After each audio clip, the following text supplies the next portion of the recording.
गाड़ी है Honda city 2016 model, ठीक है। ये इसकी चाबी है, ये भी इसकी चाबी है, ठीक है ना।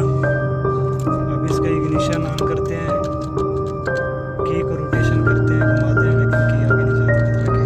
मतलब कि इसके स्विच में ही मसला है, ठीक है। इसके स्विच को जो खोलने का तरीका है, पहले इसका स्टीयरिंग खोलते हैं, वो उसमें एलकी के बोल्ट लगे होते हैं। फिर उसके बाद इधर एक पेच लगा होता है, एक इधर लगा होता है और एक इस साइड में पेच लगा होता है, ठीक है। ये 3 पेच खोलते हैं, ग्रिल वगैरह खोल लेते हैं इसके।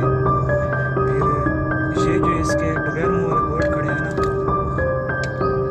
इनको ना एक मुँह वाला पेचकस रख के या कोई मतलब किसी चीज़ का छुरी जैसा मुँह बना के ना इधर रख के इनको ज़ोर से साट मारते हैं, तो ये खुल जाता है,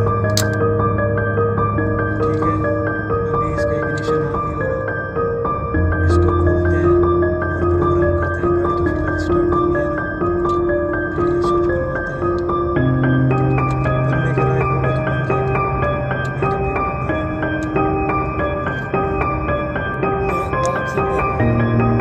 तो फिर आपने आज साहब सारा काम है,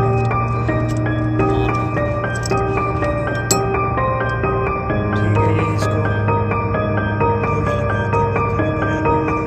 अब जब इसको दोबारा फिट करेंगे ना, इसके एक मुँह वाली जल्द बनाएंगे, मतलब कि इसमें एक मुँह वाला पेचकस लगाएंगे। ये इसका लॉक है, जब ये लॉक ऑफ नहीं होगा ना, अभी मैंने इसका खोला है, मतलब कि जो अकाउंट है ना